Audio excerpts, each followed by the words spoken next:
Hello people, it's me, Liploini. I'm back again with more fun with Gem and the Holograms.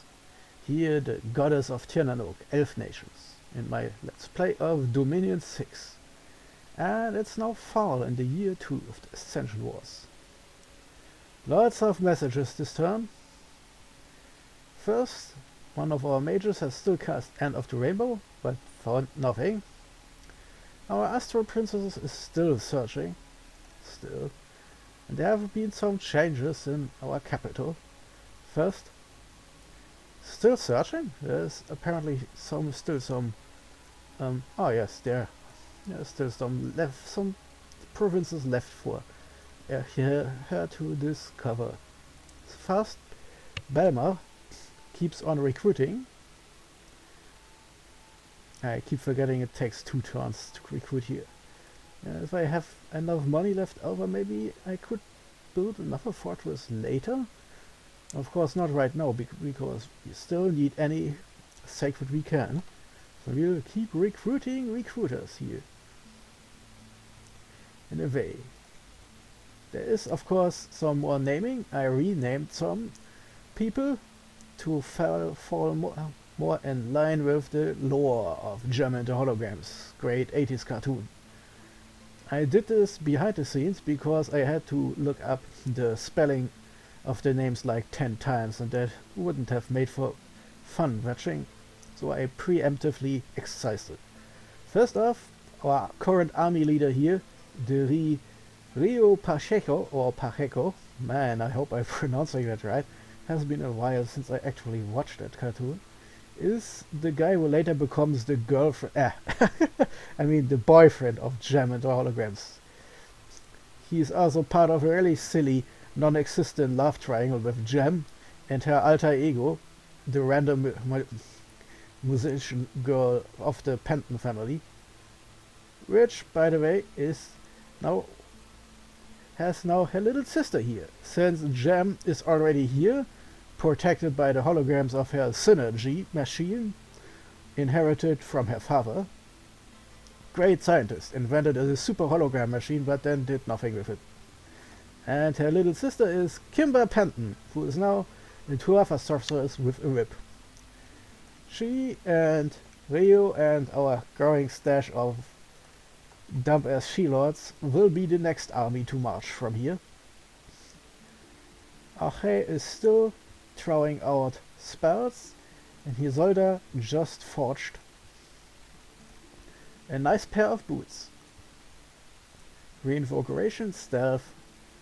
Yep, that's what we needed. And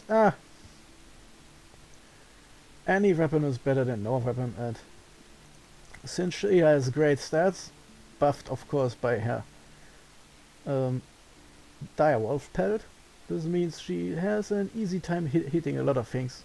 And the defense bonus is piling up here. It's up to 20 now. So she's extremely hard to hit. Still, she should have at least some kind of helmet. It may be something that prevents her from just being surrounded immediately and dying ineffectively.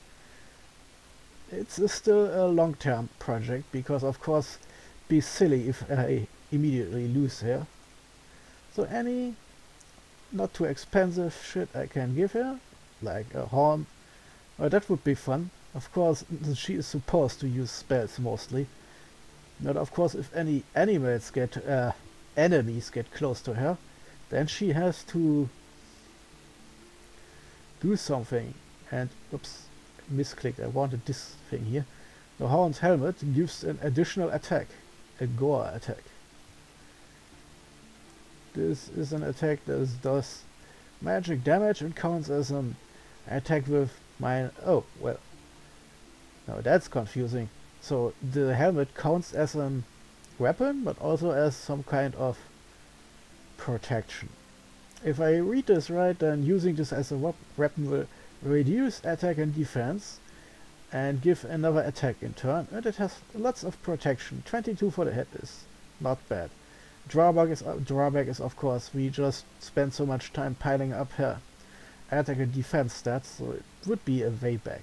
Ice helmet is something we can't forge right now because we lack the water gems, And it's just a nice helmet that would give some additional cold resistance. So right now we have to wait for a little bit more magic construction research, I guess. There's also some stuff we can hear, like the Amulet of Clarity, which gives disbelief and true sight. But since she is an elf lady, let me check. She has dark vision, but not true sight all on its own. It's a bit weird. As an elf, she shouldn't be that susceptible against elf magic. But I guess if we fight over more elves, then this could be nice to help her out in assassination attempts. Gossamer Cloth is for real army, that's not something we need right now. And we have the Bugskin Amulet, which gives a little bit more protection. Not very useful. And we have the Scrap. Anything here? Nope, nope, nope. Some random shields. The lucky kind makes you lucky. Which is a bit useful, but apparently it can also run out eventually. That's the Blade of Grass. Oh, it's a nice armor-piercing attack. That's some blood. Ah yes, and of course it draws blood. That means you can get bleeding from it, which is a nasty way to die. It's an alternative weapon, I suppose. Well, right now we need more research, so I stopped forging for now. Stockpiling assassins is a bit weird, but hey, that's what we're rolling with right now. So anyway, we have lots of money here. Let's see how close we are to just marching off.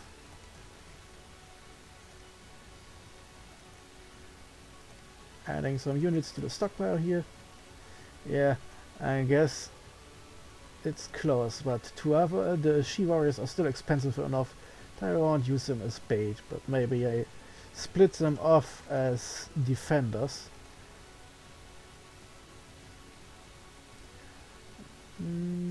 Kimber Panther.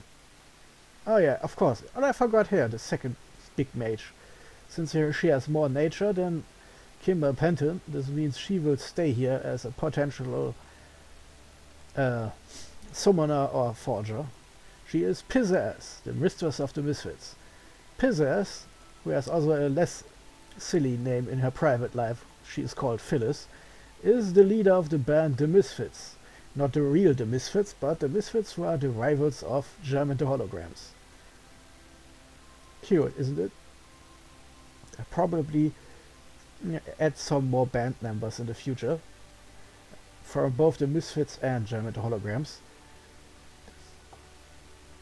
For only 3 seasons, there are still some names to squeeze out. Yes, of course. And we have these guys here. Since we reduced things a bit, we have no 2 slots open here. And since mages normally make shitty leaders, except for her. About magic beings, that would be interesting. But right now, she's more like a leader in being, without any, how to say this, need to use her. I guess if Rio Pacheco bites it, and she could take on the surviving units.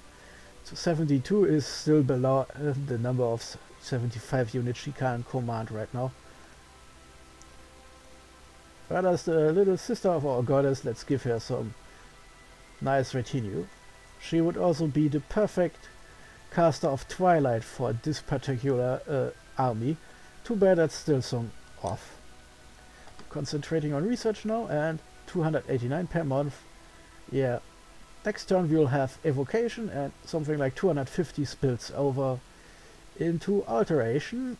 That means in 2 turns we'll have evocation 4 and alteration 4. First research goal done. So 2 turns. And of course this guy can now walk back to start collecting the next batch of crazy independent units. Let's check first our siege here, where we have another guy, Rory Llewellyn, which is a bit more impressive than his stage name Riot. He is actually the guy leading the 3rd musical group band that is important in German Holo games. His band, the Stingers, shows up in the final and third season that has something like only 12 episodes. So he is the most unimportant. So it's kind of fitting that he's also the one currently being besieged in Kretra. Let's check fortification numbers. Yeah, in about 2 turns, I would say the progress in 2 turns it will crack. And then he'll, of course, in 3 turns will have stormed. We have 2 turns left.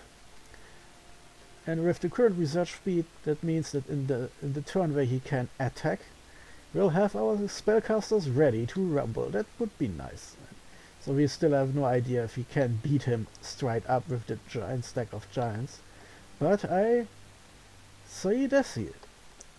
Actually, let's go back to the messages, because we have also some battles I keep forgetting to show. Yes, our Kappas won. The Turtle Triton tribes have a lot less protection than I thought, and about average attack and defense, and average moral and magic resistance. And not too shabby if you have nothing else. At least with their stupid shell shields they would be good at stopping projectiles. But the most long-range weapons don't really work underwater reliably. Archers underwater, and that's some comedy. We have our batch of Kappas. Let's show the grid to see what's going on. Team collapse. That's even better. A bit less confusing this way. Let's see what our guys are doing. Yep, they're storming each other, and then... Whoops, I wanted to pause the game. Yeah, there are a lot of Kappa attacks, and the poor Turtle Tribe guys don't really get to do anything. Yeah, they managed to kill some of the Kappas, but then more and more units lose their morale and run away. Oh, what a cowardly lot they are. Defeated by Kappa Kung Fu. So, what does this mean? This means we are now right next to Mekone, and 140, well, it means it can anything between 120 and 160, and based on earlier reports, it could be, if the earlier reports were underestimating the enemy, it could be. Could also be that the game is full of shit, or it's just about 100. Anyway, it explains why he hasn't used any of this army. A second army as large as the first one with some mages could have been a threat, but instead he is stockpiling his units here, and he has a lot. So I have no idea how many of those are goats. So it could be that this army is a lot less dangerous than it looks, could be, but he's also the Titan of Forefort, his own pretender god. Anyway, since he doesn't have any underwater units right now, I can just sit here and look at him. Since I have some extra money left over, I'll upgrade the provinces a little bit. And here, very well organized and powerful province defense. That seems the rule to be with him. I've seen other players, and it can be a nasty trap because most players don't do this. So if a player does this, it can get annoying, because if you're not taking account absurdly high province defenses, then you lose lots of little tiny skirmishes, which really gets on your nerves after a while. And this is, yeah, our battle. We just squished the tiny province defense there. Nothing new. And Graf, a single F4 and his 16 giants, came to visit and beat up the fish people. Oh, those poor fuckers. First they get beaten up by Kappas, now giants show up to stomp on them. Oh, those look so sad. Where's the magic coming from?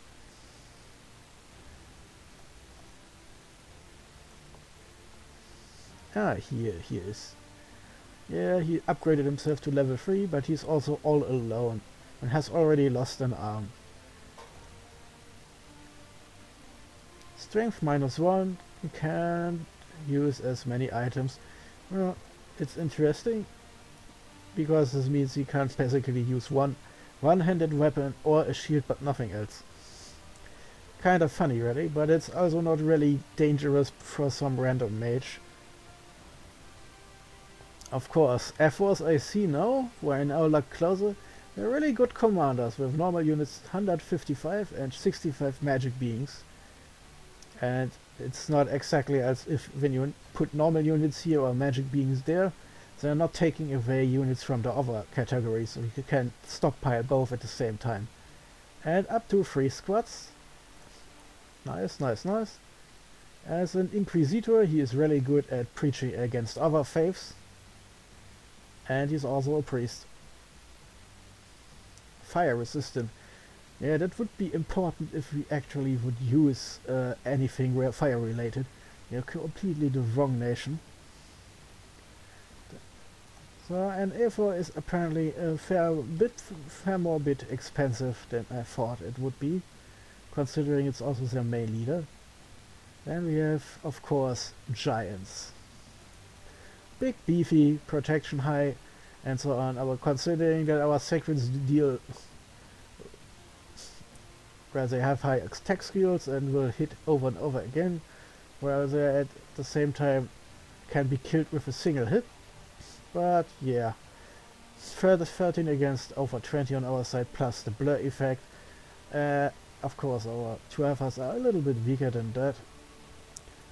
But anyway, 16 aren't enough to really be a threat alone and unsupported. But before I commit to any big battles, I would really like to see how our troops are actually faring. So let's take our last misfit, our prophet, out. Because this guy, this unfucking believable guy, has a large stack of 38 in one long thin line. Which means that they'll crash into those giants and then stab each other a lot. And that's the best way I can think of seeing how this battle will go. Yeah, defense skill 20. Of course, it's also possibly because this unit has a lot of experience points sent. Attack skill 17 is also gigantic. Moral high, everything high, and a little bit protection thanks to the bronze armor and shit. The golden spear, of course, can deal magic damage, but is nothing too critical. Let's see, any spells I can put in here? Words of Bewilderment. Is there anything better I have right now, or do I have to wait? Dance of Ephemeral Swords. Poison Resistance, Holy Avenger. Well, okay, at least for that long he'll probably save before. Even if our battle goes wrong, my sacred should at least keep going until to the end of the script, and then he can. Well, okay, but they are also not bringing any poison. So let's move it up a bit. Conjure Phantasmal Warriors. Yeah, okay, but we can't because we don't have a lab right here. Group Blur. Useless since we are all getting blurred anyway from his good old blessing. And Venom Arrows. Okay, area of effect 1 is a bit low, but it gives at least one. Yeah, okay, it's not very useful right now what we have. Do we have something evocation levels? Oh, the Ephemeral Bolt, armor negating false damage, and doesn't help against magic resistance. But it's still better than just sitting there and looking pretty. So, evocation level 2. Now we have a mage against another mage. Let's see. Oh, wow, it's frozen enough. Well, let's strike back, because why not? If he moves around, then he'll do something like collecting back more of his own empire's sides, and we'll do the same. We could of course take our own back, since we are getting glamour gems from there.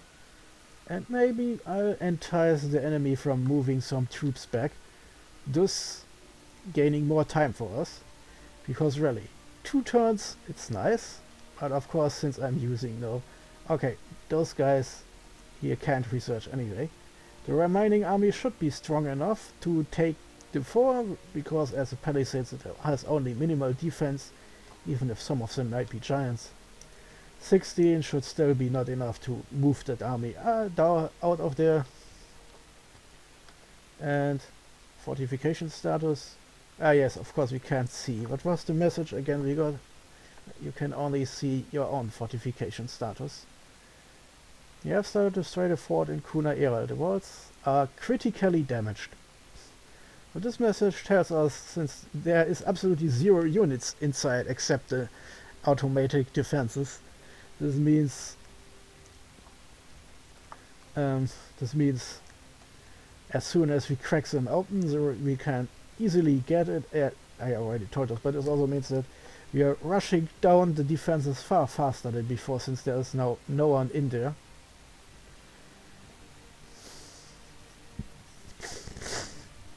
Sorry. Well, this part looks good. Our secondary army will retake the Dragon Scale Mountains. And then these guys will probably just move around trying to retake territory. And I'll then send my prophet around trying to nail him down. There will be probably a lot of back and forth until something seriously marches up from here.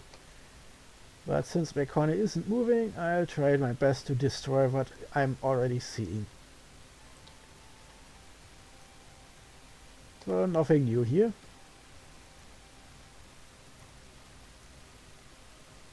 Let's see what is here. Income isn't red. Huh. Here it is red because this province is completely severed. These aren't, because I think the game counts our siege as a province linking up, since those 2 aren't linked. Rivia has no connection to Melma. Well, it seems that Kuna Eral counts as long as we have a sieging force there. Well, that's the southern front. We retake Dragon Scale Mountains and then start trying to pin down those smaller forces of giants, while our little underwater force now is playing spy for us to give us some advanced warning. Well, can I use the scout? Well, I would like to have... Well, I don't have a spy, so I won't get anything really accurate. So let's just... Well, no, I think I can see if something is moving there. It really sucks that we didn't get any provinces where I can recruit some basic standard scout to have some more eyes to look around. And yes, our fish scale scout is now here, and we're seeing here a force of either attacking Calamites or Calamites who are building a fortress. So let's go looking how things are going on this side. There's still a lot of black to peel back. And this, well, technically speaking, this army is now ready, since it take a good long while to get those. Those are our independent Amazon bow ladies, and their short bows have a lot more range than our stone throwers, our slingers, and more precision, more defense and attack. Protection is a good point. Do they have more? 1 point more. Well, that clinches it. Oh, I was unfair to my slingers. Too bad. They aren't. Of course, they are Firbolg slingers, so not the shittiest ones. Sling range 30. That's also not as bad as it could be. So precision -2 is a bit not neat. comparison, the short bow doesn't give any penalties. They also have a little bit more damage, and it's piercing damage instead of blunt damage. Also, instead of 15 they have 12 ammunition and a little bit more range. And they have a leather cap, protecting them a little bit from instant killing head attacks. Well, not as far apart as I thought they would be. I guess I keep forgetting that despite being cheap, our fearbolgs aren't that bad. I've seen slingers with range 20. Well, that was in Dominions 5, since this is one of the first games I'm playing for Dominion 6. Might be that there are actually worse slingers there, or that it's just a stat upgrade the slingers got in this game. Anyway, since we don't have a lot of sources of our Amazons, and since they still have a little bit more range and a little bit less penalty to precision, I'll keep them behind for now. See, those will be the first I actually put a bit further behind our normal troops. Well, these guys will be set for four of that. And then we have these here. Oh, I don't want them to bunch up, but if I'm... Well, okay, they have light lances, so I probably should spread them out as far as possible to make maximum damage if they come from behind.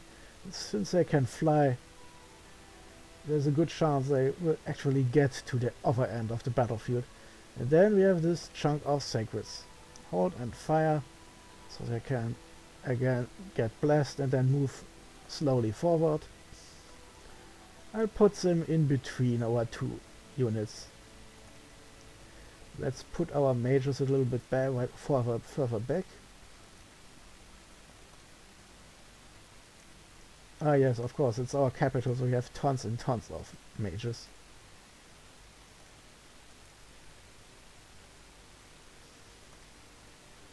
Kimber Penton, you get the part up there. Moved. You are the army commander, you get down here. And then we'll... Yeah, it's not exactly a infantry focused army. We have cavalry, we have lots of bow ladies and slingermen, and then the core is our big stack of sacreds, getting blessed by Rio Pacheco, since we don't have any... okay, of course, technically speaking, a lot of our mages are priests, but we don't have anything serious to do. And Rio Pacheco, well, he has nothing better to do, since he didn't get a third level in Glamour, which makes him less than good. Blessing again has area of effect 5+, so 5, 10, 15, 20. Yeah, we may be needing another priest who comes with us. Of course, this makes me think we have a source of fairly cheap crystal priestesses. So at least one of them should be enough to bless enough to keep our sacreds blurred. Next turn, and then one turn after that, and then they're ready to attack. Yeah, I think I shouldn't wait too long. I'm too much of a turtler anyway. Okay, you are finished with searching, you can research now. Yeah, let's take this then. Next turn, we are almost done with our research anyway, and can finally use some of our killer magic. Fake killer magic. So next turn I'll let our new priestess run forward together with our new army then into Hesperia. They should be fast enough to get there. Let's test this. Yep, they are fast enough, our little Amazon mages. Our priestess should be fast enough too, and run over there. And of course, she is still here. Let's go into combat mode, because we have a lot of sacreds to bless, and the more blessers we have, the better. So let's here join up. Next turn we have another priestess here, and then we can put the entire army into Hesperia, and then we'll attack with combined forces. Of course, if he's smart, he sees the blow coming and will either march backwards to smash our army here, or attack forward to smash our army here and hope for the best. Otherwise, the only thing he could do is trying to walk eastwards and downwards and trying to escape. Let's see what he's doing. After all, now I'm blocking off his retreat, and in 2 turns, turn 1 from now, our army will be ready to march. In 2 turns our army will be here, and in 2 turns our wall integrity will reach 0. Then we will try to storm, but because of how a turn resolution is ordered, our counter-attack and our breakout will come far earlier in the turn than his attempt to storm the fortress. And honestly, if I can't win with that much numerical and magical superiority, I deserve to lose. The irony here is, of course, that all our super spells will only start coming online after we defeat him. But the alternative would risk losing the army sitting inside, and I don't like that either.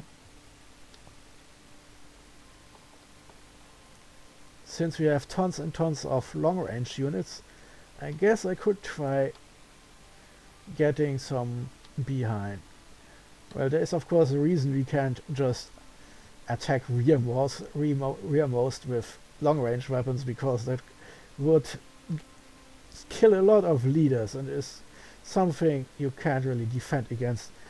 It would be unbalanced the game, because every nation with long-range units would have get a nice chance to make decisive damage to the other side, and armies without long-range units or extremely short-range units like the Javelineers, they would suck ass.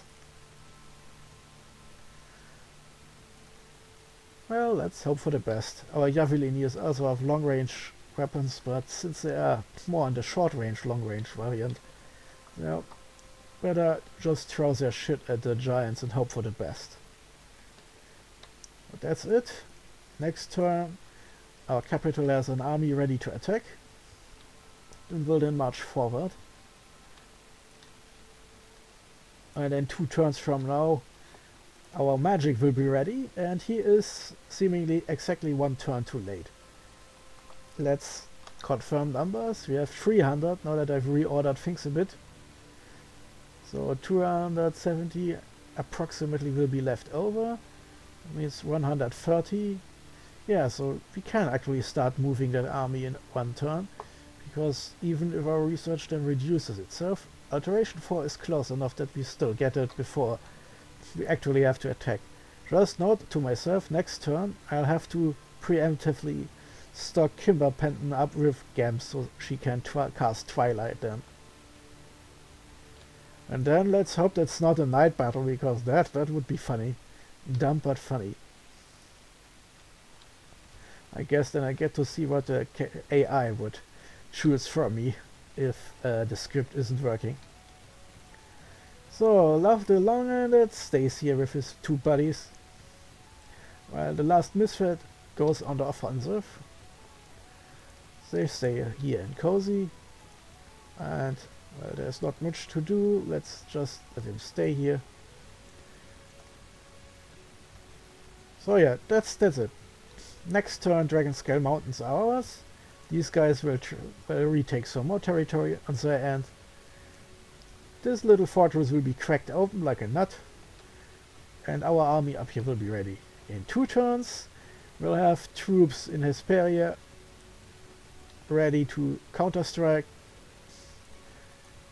Our fortress will be cracked open, but it will be too late, and our magic will also be ready. Yeah, that will be nice.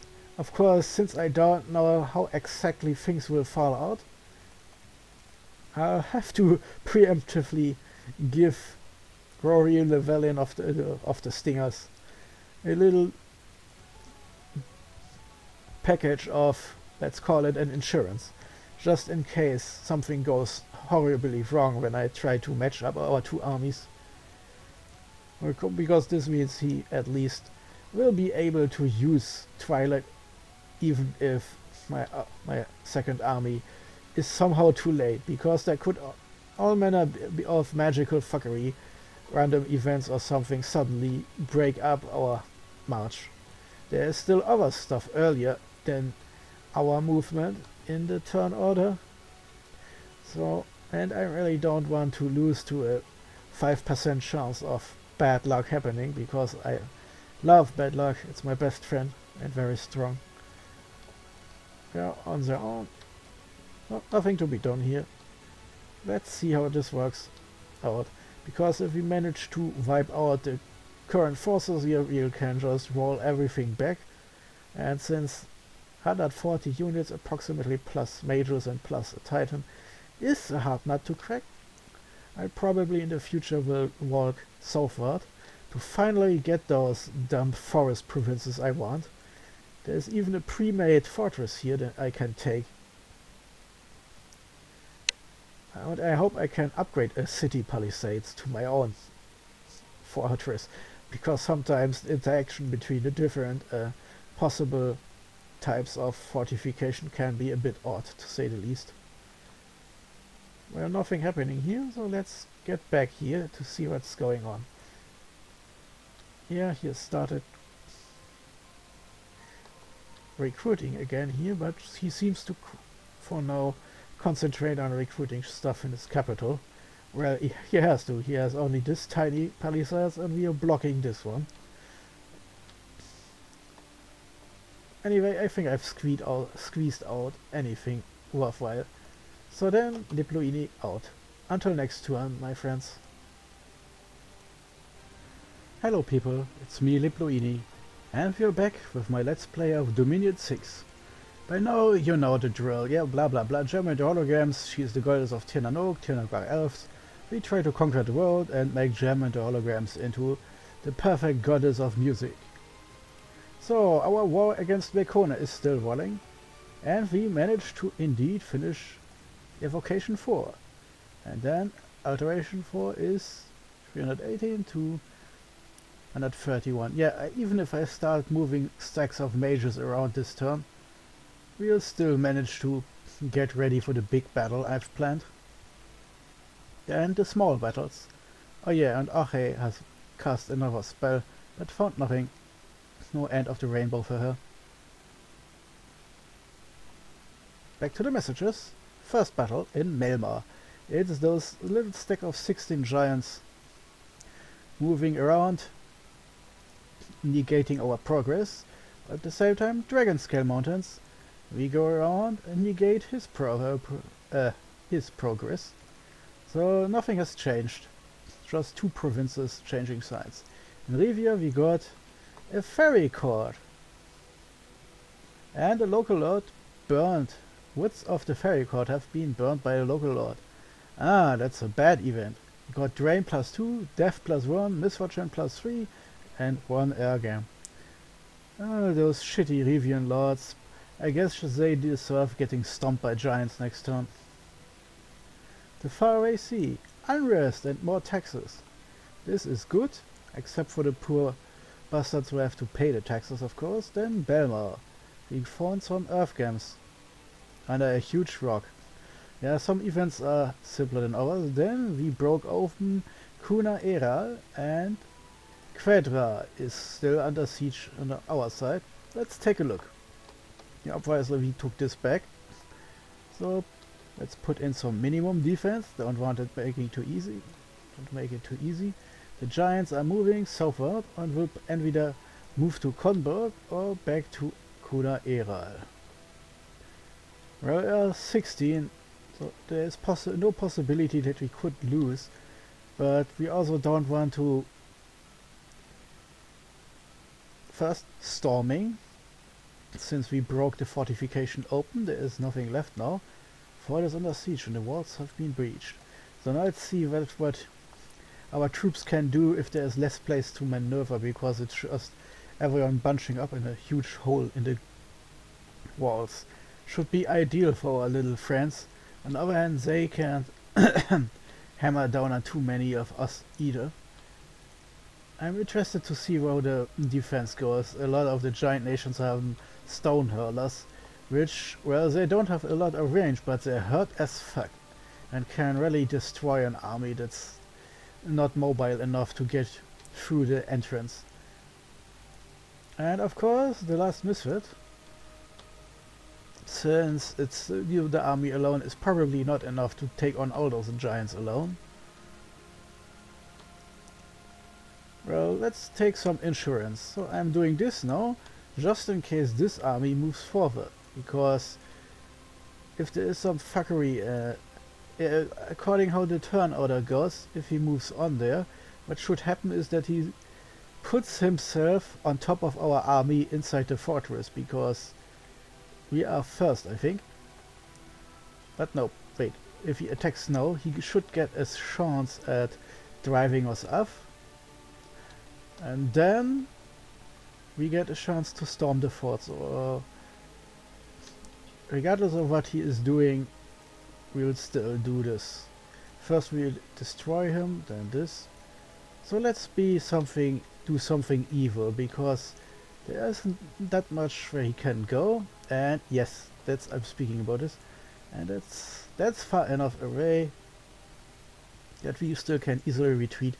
So let's see if we can head him off and make him run into our profit. Less giants for the final mega battle. We take this fort away from him, and thanks to the auto defender function, he then not only has to siege it down, but also have to storm it again. Of course, this time there will be weak elves instead of strong burly giant men.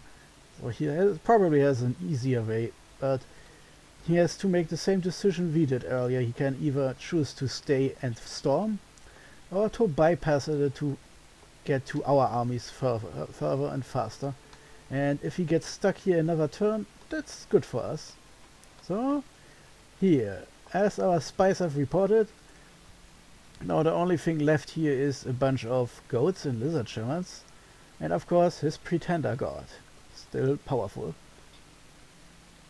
But this giant stack of units and commanders shows me that a fully mobilized army is on the way, supported with mages and shit. But still off. At least 2 turns until they can reach here, and if it isn't cold enough, well, right now it's cold enough. And see the graphics here, the blue is a little bit lighter, this means it's frozen. So since it's fairly cold, despite being... You're still in fall, right? It's the little graphic here.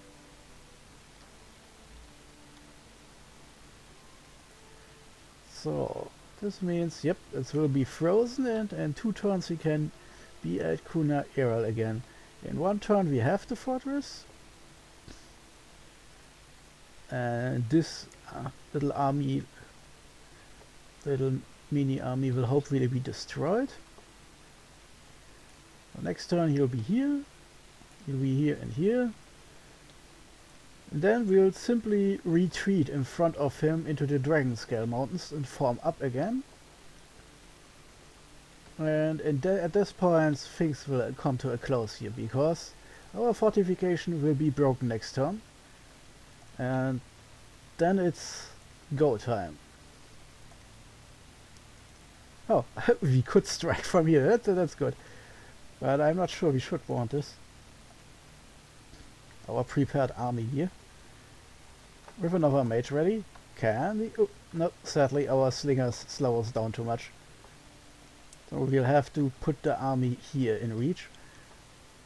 And then next turn, this is broken up. Then the turn after that, he will try to storm, but of course our Ersatz army, our relief force, will come earlier in the turn order and strike first at Kretra.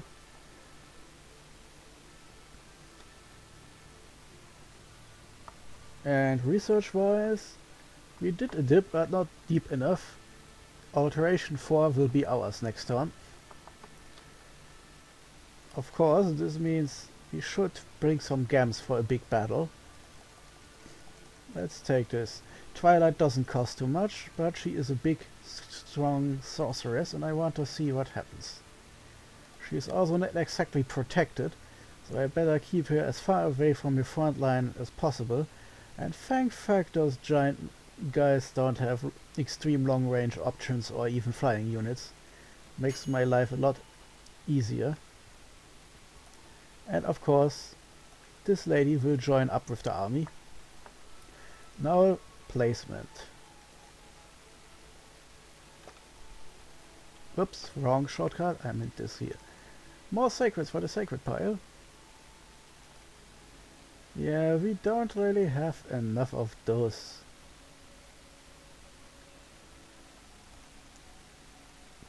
Could combine them in another force, but I don't have any other. Oh well, let's keep our bait man down here. Our real archers a little bit in the back. And our main forces here. Yeah, that's a good point. I risk it. They are flyers after all. They don't have to hoof it on the ground. So maybe if you're lucky, and because of course the game rolls for a shit, if for every enemy squad we pass, our flyers roll, and if they lose, then they immediately come down and attack. So hopefully they won't just jump straight into the giant's face and instead bypass them and land on the mages. And they are sturdy, so a few good hits with a charge bonus light lance should deal with them. And since they're sacreds, of course we have to hold and attack rear, so they get a chance to get beamed up by our friends, the priestesses.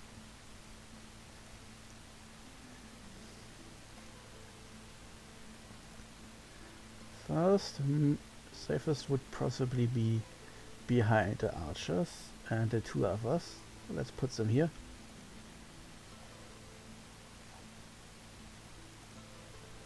Likewise, put them here, a bit supported, but not all bags into the same basket, just in case. That's not that far away. Would a bit silly if some giants stray away and immediately run into our mages.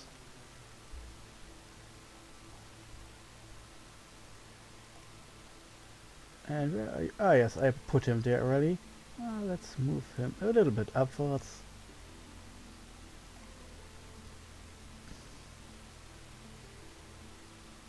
Yes, he's on blessing duty. Oh, I forgot, Varabev, you are coming with us. You are the missing link in the bunch of blessings. And of course you should be... Well, blessing has a limited range. Yeah, that may see some changes. Do I have blessing, blessing, blessing, blessing, blessing? Yes. Let's bless some more. It's not exactly needed, since I'm pretty sure after a while they're out of range, but range 15 plus, it's not that much. But they're also cheap.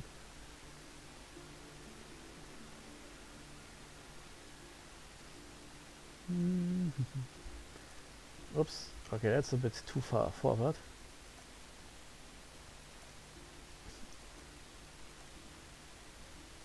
Let's make sure there is at least some blessing going on. Would be embarrassing after all. Now let's put our more important archers there. Stay here, thanks. And we put them a bit here, because they're so far out in the front, they will be targeted by almost everything, and hopefully this means that the enemy squads will march more to the two-hour line instead of trying to slink past and past the front line. You have to remember those mages aren't there at the battle since they're not part of the army I'm sending. Also I have to remember to put everything on the opposite end when I'm there.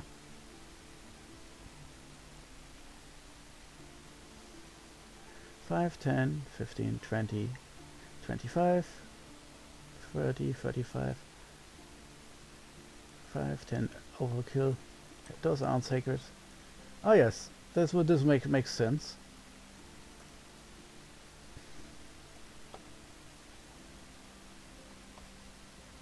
Bless, bless, bless, bless, bless. Should maybe upgrade this, but that would suck by our stronger mages. Let's put air here. And I should do this now, because if I ever end up scripting those ladies into an army, it would suck having to do this again all over. So now she is down here, behind our horse force. You start collecting, and this means when the battle starts, she will blessing the flying horses before they can run off, and our over priest will bless our normal line infantry, 2 other warriors, sacred as they are. Enough gems here, but sadly we can't really script anything right now, because we are still lacking one of the important spells. Or is it? Let's see. Alteration 4. Anything useful here for a 2-level mage? No, there's only Twilight.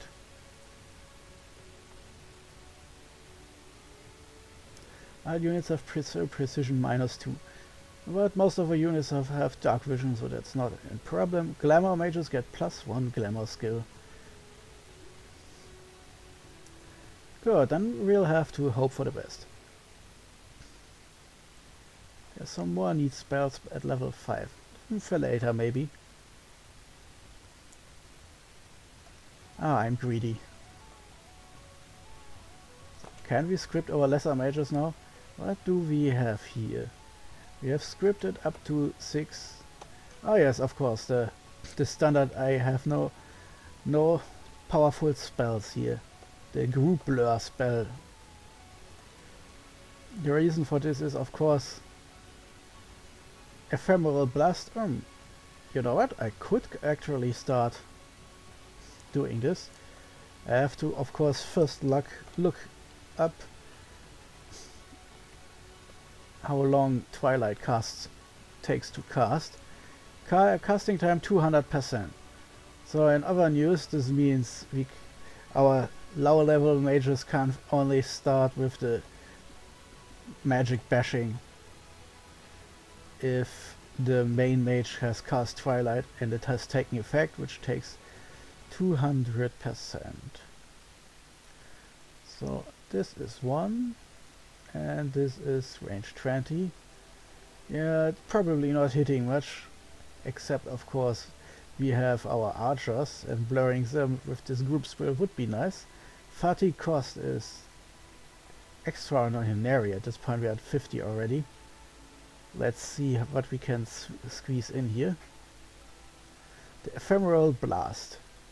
I keep forgetting it has basically nothing. So we have 50, 60, 70. That's 3, 6, 9. Oh hey, Amber, hey. My cat came in from outside, sorry. Well, it's a lot of ephemeral blasts. Do we even have to use this guy now? He needs 5, 10, 20, 25. He blesses himself. Ah yes, I have to, of course, to take into account that maybe since our priests are also sacred, they will waste the first slot just blessing themselves. So that's actually only 20, 25, 30, 35. It's barely enough. So let's leave it at that. He has to bless, simply to keep all our sacred units topped up.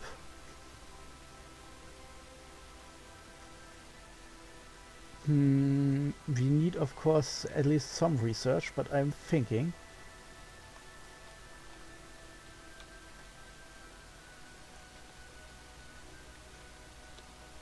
oh yes, I keep forgetting those guys are also researching here. But since there are 100 giants walking on us... Oh, I keep forgetting this girl. Oh, nope, because I gave the move order too early, she isn't moving. Now she's all moving, perfect. Okay, you can stay because we need more gams and...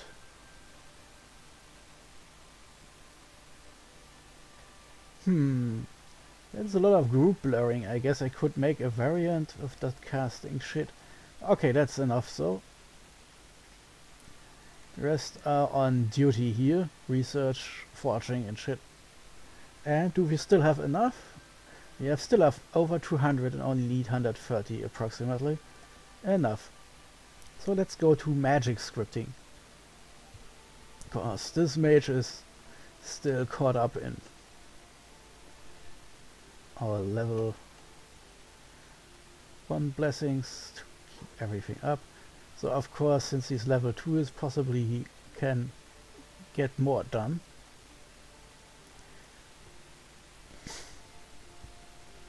So now we have this variant, the group blurrers.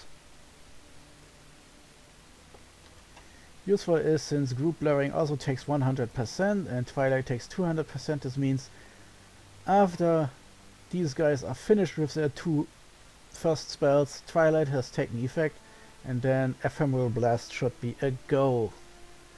So let's give this a chance.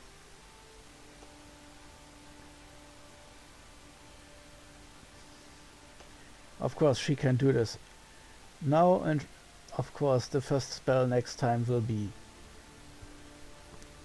Twilight. Nope, nope, nope, nope, nope, nope, nope. So, do we even need all this group blurring? Group blur reaches 3.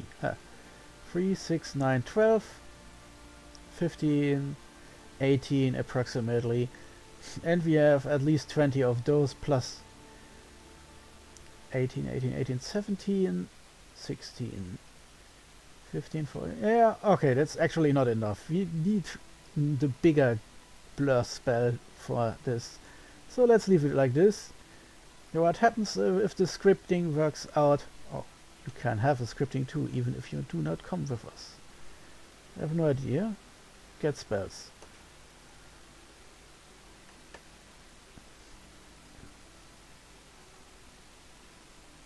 Let's see, she gets probably some upgrades before I send her in, and she can have the stronger spells. Well, let's give them at least some scripting. So this force is now fairly strong, and if the Twilight casting works out like I'm hoping, that's a lot of those weird long-range combat spells who can blast a whole bunch of units and so on. Of course, magic resistance negates, so not everything will be hit, but we hope that my magic artillery will simply do damage by sheer number. And of course our enemy has fire resistance, or it's not like I can drop fireballs on them, even if I had fire magic available. Which, well, of course I have, of course, love the long-handed, because the long-handed can do everything. Here's the guy. The guy is unfucking believable. Has everything, can everything, even storming castles. And that's it for now. The main enemy army has been committed. The last reserves have lost Mekone, have walked out of Mekone. Has left. That was the word I was searching for. The enemy reserves have left Mekone. We are still skirmishing here in the middle of the front, and we are combining this huge ass force here, and we want to also deploy this one. Okay, this has to change because this is the most strongest mage here, and he will be the backup Twilight caster just in case. Oh, that's cute. They can hold the line directly in front of the majors where they're safely out of the way. So let's change things around. Everyone gets the new scripting. And I guess one of them has to suck it up and do some blessing.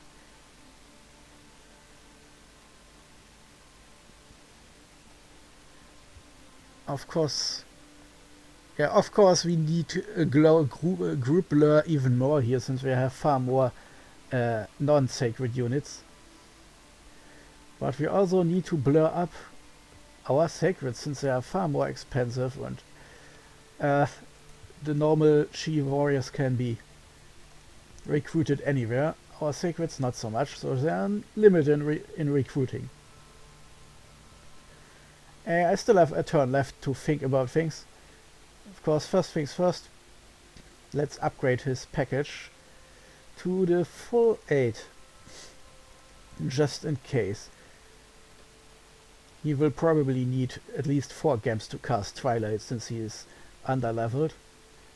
And the other mage will probably get it off better, but as I've seen, Twilight takes a little bit of fatigue to cast, so she probably also needs 2 at the very least, maybe more, depending on what the AI decides. So 8 should be enough for at least 1 battle, if we are lucky 2 major battles. So I hope I can resupply after the battle. And that's it for now. Things are getting into movement now. Our reserves are being committed. This army is getting ready for next turn, when I can script the final spells in. And then this guy will probably either retreat, which is also okay, because I have another army here. And I love the long-handed. If these guys survive next turn, then they get the new scripting too. Right now that's a bit pointless, since none of them can cast the new spells. They're either too weak or they have Twilight problems. Group blur. Okay. I have no idea what the guy will do when his scripting runs out. Maybe we'll start ephemeral blasting everyone. Who knows? Again, there are tons of sacreds against few giants right now. When the main army comes, well, this army can't do much except run away. And if you have 2 concentrated armies here, well, technically speaking, since this one here, let's commit all of deals. So now I have, technically speaking, 3 different armies. Well, 4 really, which I can combine into 2 if I need strength. And I guess I need to combine at least some strength, then not just those 16 here. And that's it really for this turn. Next turn we have some more minor skirmishes, and then the turn after that we'll see some big battles. Well, except if my Mekone's player decides to run away. On the other end, they keep on sieging this down with a lot of self-confidence, considering if it weren't for my fear of too many casualties, I would have already attacked him with my combined forces from the south. Of course, it could be something weird going on, like, remember, my elves are invisible as long as they're on my own territory, so it could be that he isn't really recognizing that as soon as I step on my territory. Well, what I mean is, it could mean that he's only seeing the slingers and those little cuppers, so he thinks that the army inside is insanely weak, not knowing that a major force of elves are watching him here. But maybe.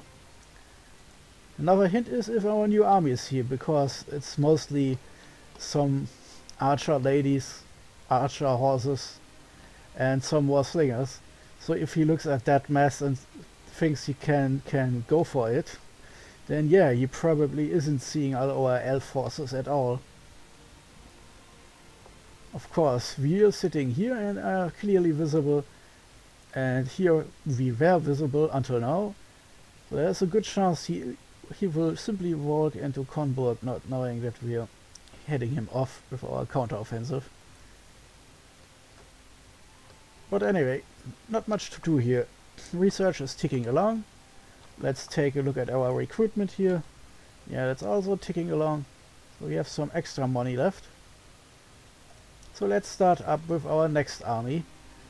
Again, some mighty Ri, hopefully with some more spells so I don't have to send another super mage stress, another super sorceress with my next army. Because a Ri with level 3 and glamour is really good. Because we can just send those armored lords in and can keep our squishy sorceresses at home. Next up then is Evocation 5. Yeah, what was that again? 5. Ah yes, we wanted this illusory army spell because it gives us a lot of chaff to throw around. Could even be need for assassins, since 20 warriors are really a lot, even if they're not very durable, being just illusions. Then we are going Conjuration 5 and 6, and then Construction 4 and 5. But I'll re-evaluate after we got Evocation 5.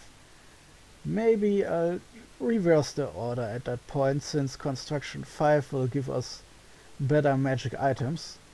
And I think that's finally some glamour boosters I can forge then, to give our glamour mages even more power.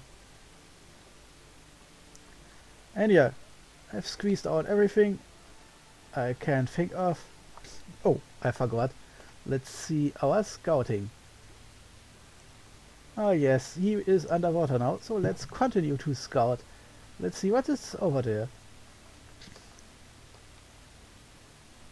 And I can also see what's going on with Callum up in the north. More scouting. You can move into these sleepy mountains. I want to see what's on that throne. Ah yes, our dead forest control. There's not much recruitment going on here. Maybe he's strapped for cash, since giants are so expensive. And since they aren't sacred, they're also costing tons of maintenance. I think that was how it's going. Sacreds don't cost maintenance, or not as much maintenance, but all mundane units take a percentage of the gold you took to recruit them as maintenance costs. Which is, by the way, we have these fat minus here. That's the combined cost for all our units. And especially the she warriors aren't cheap. It's something I never really look at because I'm bad at math. I just know higher number income is good, lower number income is bad. I tend to often recruit armies until the maintenance cost makes it impossible for me to recruit more. Always embarrassing if that happens. So anyway, now it's done. So let's see if we can beat up Mekone some more. Venheim is still not showing any signs of interest. Arco is big being here, but we haven't still found the actual Arco. So let's... Oh god, sorry. Continue here, and now I really have done everything. So let's end our turn. So until next time, Libluini out.